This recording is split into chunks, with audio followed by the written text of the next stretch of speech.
cruising life is filled with all sorts of problems, and one of the bigger ones we're facing right now is that our Furler motor has, on our mainsail in mast furling, has totally seized up, and it was working poorly to begin with, but it really just stopped working, and convinced me that the Furler design itself is actually good.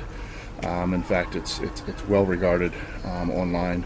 People like the hood formula stowaway furling system, but like everything else, if you've ever had a starter motor fail on your car, it's the same thing. It gets to where the motor will work, but it doesn't have any torque. It doesn't have any, and it draws a ton of current, so it trips breakers and things like that. And that's the indication that you've got a motor that's not working. Check this out. And this is all automatic transmission fluid that's leaking out of this Furler assembly, and it's probably not good to have it on that line there. That's I believe that's probably our out haul. But as you can see, this Furler is a mess, and it's going to have to be rebuilt next week by me. I'm not really looking all that forward to it, but I do have the new motor, new bearings, and new seals. And one of the reasons that I think this Furler motor failed is that I think the automatic transmission fluid is also leaking down into the motor. There's a seal on the shaft, and the motor's kind of down in here. And so, starting tomorrow, I'm going to be pulling this boom, this vang off, and I'm gonna basically pull the entire Furler assembly out. I'm going to do my best to document that on video, because it'll be an interesting piece of repair. We have a access panel over here. I'm told this is plastic. I'm very much hoping that this would fit in there, and it looks like it just doesn't. Let's try it this way.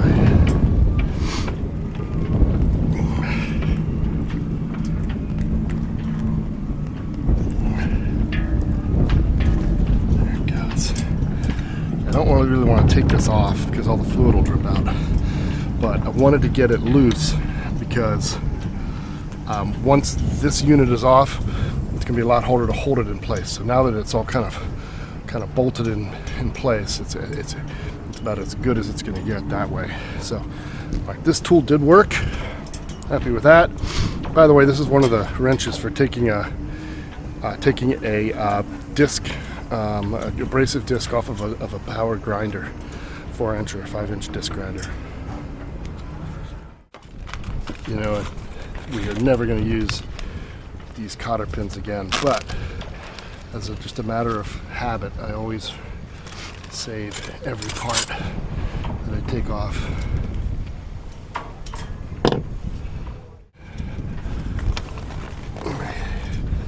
Set that there. Go anywhere.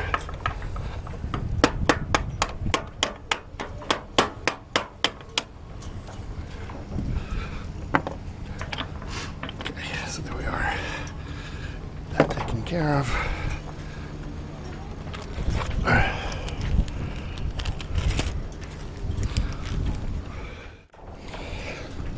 So while we're on the subject, let me just talk about this. As you can see, we have coatings that are coming off of this fitting here, and really what's happened is, you can kind of see it here, that they've taped this off. Somebody tried to repair the coatings on this boom, and what they did was they stripped it down and repainted this section and probably up to here, and you can see it's all kind of flaking and blistering. And what they did was we suspect that they did not get the aluminum primed properly. If you strip aluminum down to the bare metal, you've got about 2 hours at the most to get aluminum primer on it. And if you don't do that, the next coating will not adhere properly, which is what we're seeing here. It's just coming right off. So we're going to start by making sure that our topping lift is stoppered off, because it's going to be supporting the clew end of the boom in a few minutes. I'll release the traveler. That'll give me some idea of how much play I've got in this.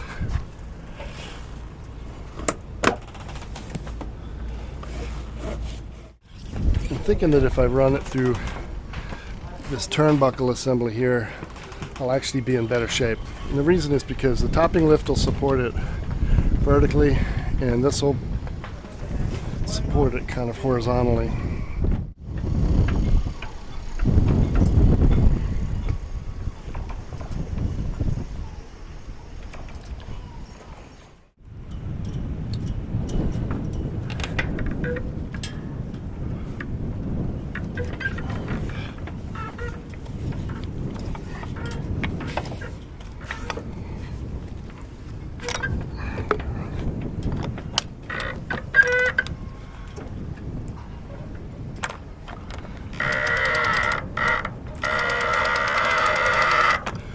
Now it's got this all the force of that taken off.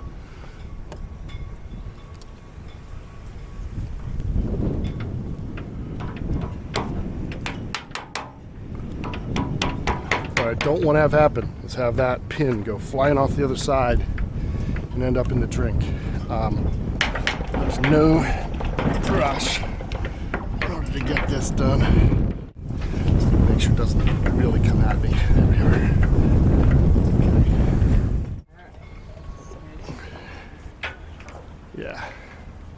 Yeah, keep going.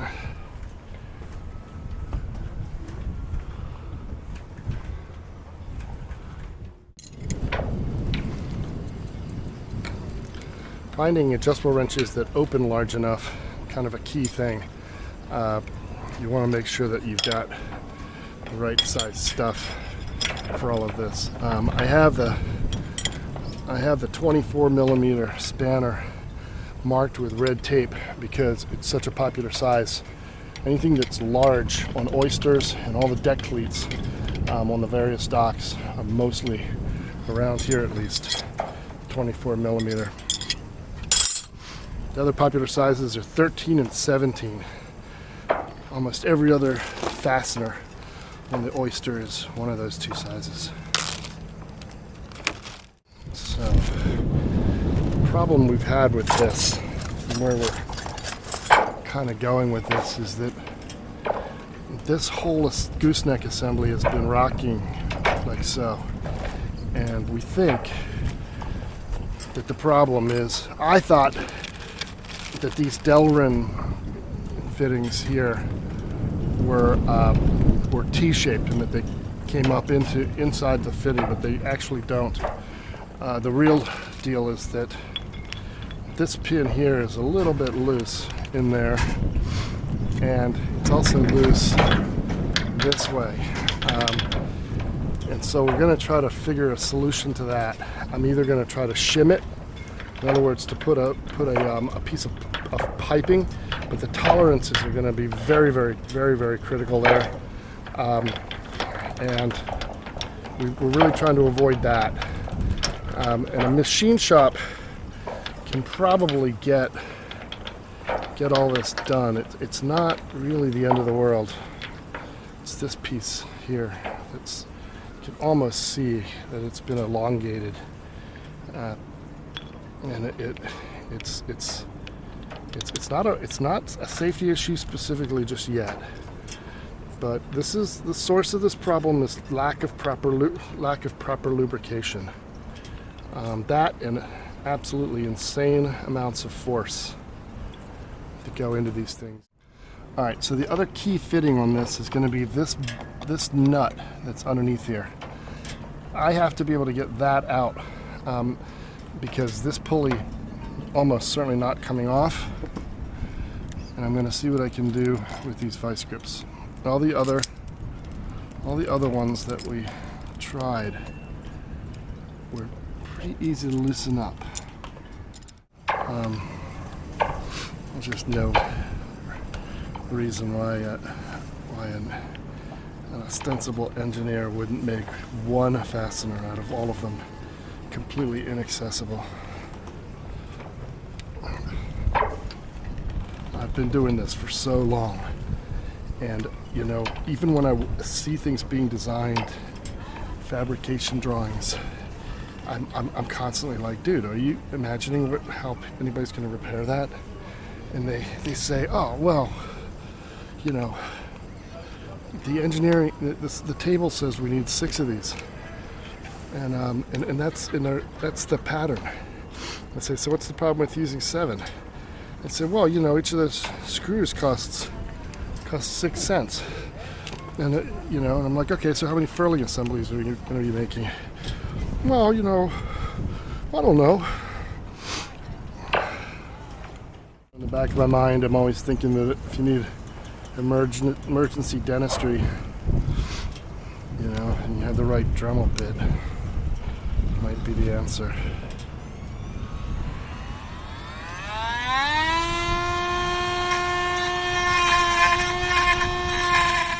Keep working. Eventually I'll be able to get it out on the shoulder of this bolt, like I almost have now. There we are.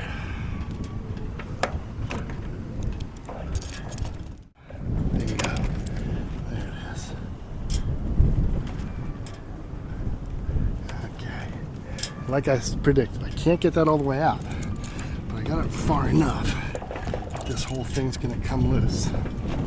Now, am I a freaking stud or what? Okay, so what we got going now is I've got a halyard on the bail of this to make sure it can't fall away, and I'm gonna remove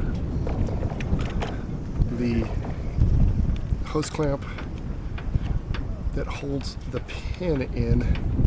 Believe me, I've taken this off before.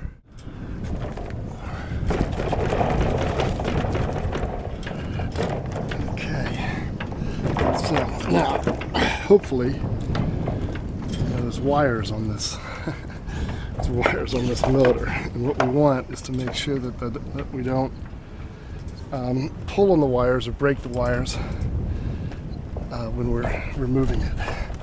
And everything else on this boat has been exactly like this, where they've pulled the wires down tight afterward, and now there's nothing left in there space-wise to remove the motor, which is just absolutely retarded. I'm pretty sure it happened when the mast was being stepped, that they just snugged the wires down at the bottom, but this is the sort of thing that drives me crazy, when people don't think about the next guy in line.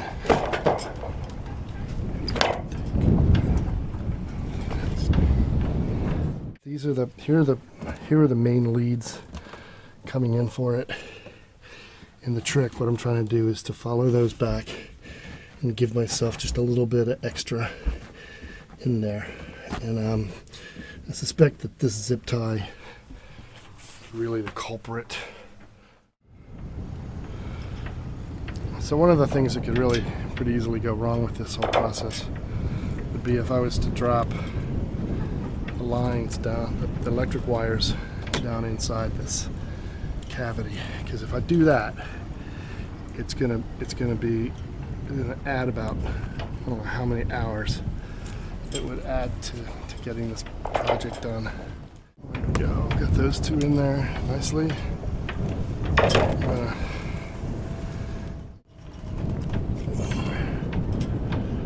so there we are. So I've decided on something of a change of plan here. I took the gooseneck assembly down to James Molinari, which is a kind of a commercial, industrial. They call themselves deep water commercial. They call themselves a channelry, but they're really not. They're more like a giant machine shop. And you know, the big boats come in here, and I was just in the office, and there was a gentleman there from one of the big ships, and he just had a punch list of stuff. You know, cabin 25 needs this, that, and the other, and they were just writing it all down. And that's kind of what they do. But if you need machining done, there. Oh, nice. Excellent. Alright, well that little trick just cost me £7. But I'm kind of back in the game. We have about 4 channelries within walking distance. Anyway, the point is that I'm going to try to get these fittings off of both ends of the boom, because these are the areas that need to be repowder coated. And part of the steel, the guys over in Spain are gonna media blast this, probably bead blast it, and get it repowder coated. And so that's kind of the best. If we got this thing apart, we might as well do it right. The fact that these are coming off indicates that somebody used, applied Tef gel when these were installed, and that's the key to it. The stainless will absolutely bond and corrode directly to the aluminum, and then there will be no getting it off later. So see there, I just scratched that, and that's kind of what I'm trying to avoid. Okay, so I got the 3 most egregious fittings removed, and what I'm doing is this. I'm leaving the old screws in the holes so the guys can see them, people doing the machining. I want them to replace these screws. It's important that they have this shoulder on them. If they don't have that, there's no way to get these things off later on. There's even an impact driver would not have taken this off. I really have an issue with slotted screws. You can't use a nut on this because it'll catch on the sails, and so it's either your choices are some sort of a screw or a hex fastener, or Torx would even be better, with a rounded edge. But anyway, so I decided to put it all back together, to put the sheaves back in, and all the pins, so that they can make sure the clearances are still good. One of the problems that I saw this once on American Chopper long time ago was that they powder coated a frame for a motorcycle, and then they couldn't get the screws into any of the holes anymore because of the powder coating. So I want to make sure that then they had to chase them with taps to get the powder coating out of the area that they were trying to screw into. So I'm trying to make sure that they maintain, that the machinists end up having to reassemble this whole thing, and that way they'll fix the problem if it occurs. So here we are at James Molinari. It's a place you're never going to find your own way to. But they call themselves a channelry, but in reality, it's really more that they're a yacht services company, and one that's been around for a very, very, very long time.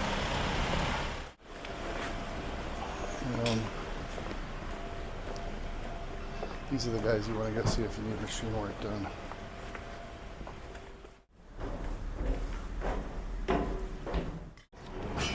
I'm here at Molinari's to strip this furler down, and I'm going to try to video it. I've already taken the motor off. The guys outside are running a forklift with this beeping sound that's driving me crazy. This piece of the gooseneck has been doing pretty significant damage here. It's cored out this section of the casting from the nut being driven into it. So that's really what this is here for, is to get these holes remachined and to create some new Delrin bushings at the gooseneck link. And so we're planning on doing that today.